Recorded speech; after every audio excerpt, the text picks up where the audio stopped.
Bonjour, je suis Stéphanie Bardou, directrice de service à ADRH, association spécialisée dans l'insertion des personnes handicapées. Depuis début 2015, nous menons un dispositif à destination des jeunes et nous allons vous présenter l'histoire de Yann, Romain et Delia. Je m'appelle Yann Thévenier, j'ai 22 ans, je vis chez mes parents, sans Marguerite, et le week-end chez ma copine.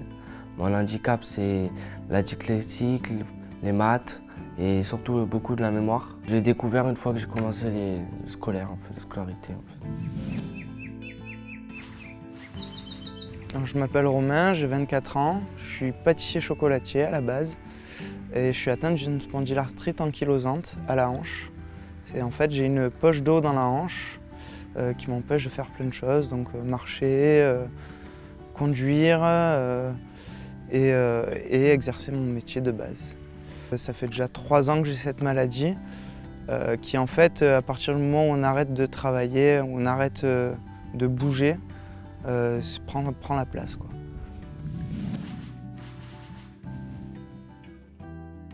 Bonjour, je m'appelle Delia, j'ai 23 ans. Je suis atteinte d'une infirmité motrice cérébrale, ce qui engendre de gros problèmes de vision notamment. Aussi des problèmes dextérité manuelle, des problèmes voilà, j'ai pas d'équilibre, des problèmes d'équilibre. J'étais dans une classe spécialisée, en fait, c'est une classe qui s'appelait UPI. C'est une classe de rattrapage qui accueille tous les jeunes en difficulté. On leur apprend à lire, à écrire, à compter, les maths, un peu tout. Après troisième, j'ai recommencé à rechercher du travail. J'ai fait quelques formations. Moi, mon rêve d'enfant avant, je voulais devenir chauffeur de bus, mais j'ai pas pu réaliser ce projet-là. Donc du coup, je suis parti dans les espaces verts. En étant petit, j'ai beaucoup travaillé avec mon grand-père dans les champs. Et du coup, à fur et à mesure, j'ai vu que ça me plaisait. Donc du coup, j'ai voulu continuer dans cette branche-là. J'ai essayé de passer un CAP, espace vert, à Rodillan. C'est un peu difficile pour moi par rapport à l'oral ou à l'écrit. Donc du coup, j'ai pas réussi mon CAP. Mon cursus scolaire, ça n'a pas été de tout repos du fait de mon handicap. Je suis allée jusqu'en 3e. Ensuite, j'ai intégré un bac pro comptabilité et secrétariat donc au lycée Saint-Vincent-de-Paul, où j'ai tenu 1 an. Après, j'ai décidé de laisser tomber. C'est pas dans mon habitude de rester sans rien faire, donc j'ai décidé de rapidement rebondir. J'ai beaucoup bricolé pour m'aérer un peu l'esprit parce que c'est vrai que du coup, les périodes où je peux faire des choses étaient quand même assez courtes. Maintenant, là, ça va un petit peu mieux. Ici, c'est le lieu où je me ressource. J'ai commencé ici à bricoler avant la maladie. J'ai été au chômage entre deux crises de douleur.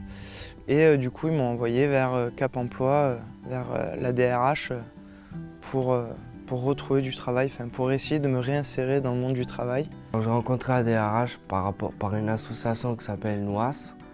J'ai pris rendez-vous avec une conseillère. Ils m'ont fait remplir un petit peu des questionnaires pour voir mes difficultés, ce que je savais pas trop, ce que je connaissais pas, ce que je connaissais.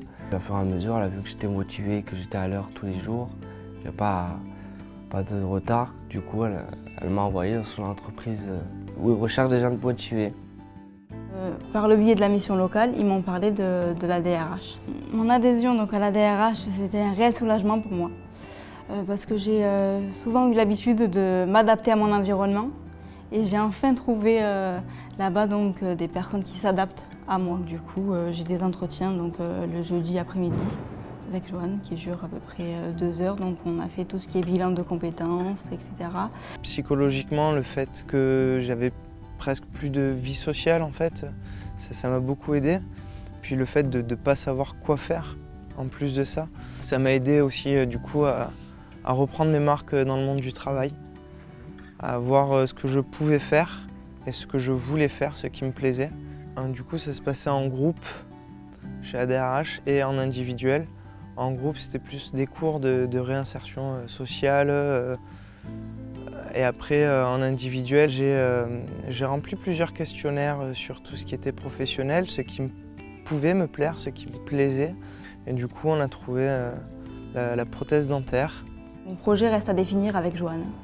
Mais j'ai notamment une idée de création de vêtements pour les mamans en fait, handicapées, toujours accompagnées de Joanne à DRH. Nous avons rencontré des personnes, donc des créatrices textiles. C'est tout à fait par hasard que on m'a parlé d'un défilé de mode qui avait pour but en fait de dire que les personnes en situation de handicap avaient le droit d'être belles, avaient le droit à la mode. Donc du coup j'ai passé le casting, j'ai été retenue et donc durant cette soirée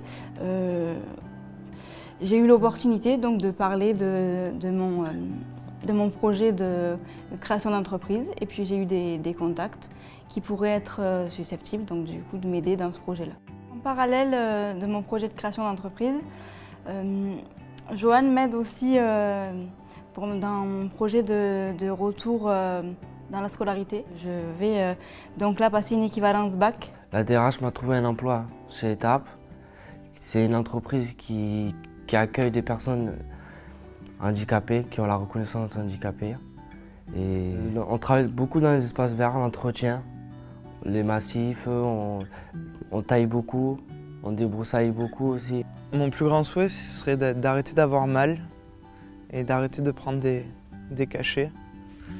Et à terme, de retrouver mon indépendance et pourquoi pas d'ouvrir mon entreprise. Je voudrais remercier la DRH et toutes les personnes qui m'ont accompagné dans ce périple parce que c'est vrai qu'ils m'ont beaucoup aidé moralement et professionnellement aussi. Ça m'aide à changer un peu d'air et puis à m'éloigner un peu de mes problèmes et de mon handicap. Ça m'aide beaucoup et ça me fait plaisir aussi, ça me fait changer un peu d'air. Je voudrais adresser un grand merci donc à la DRH parce que j'ai vraiment eu un bon feeling avec Joanne et avec toute l'équipe. Ils m'ont vraiment permis, c'était vraiment une bouffée d'oxygène pour moi et ça m'a vraiment permis de reprendre confiance et donc du coup de pouvoir repartir avec plein de projets et de bons conseils.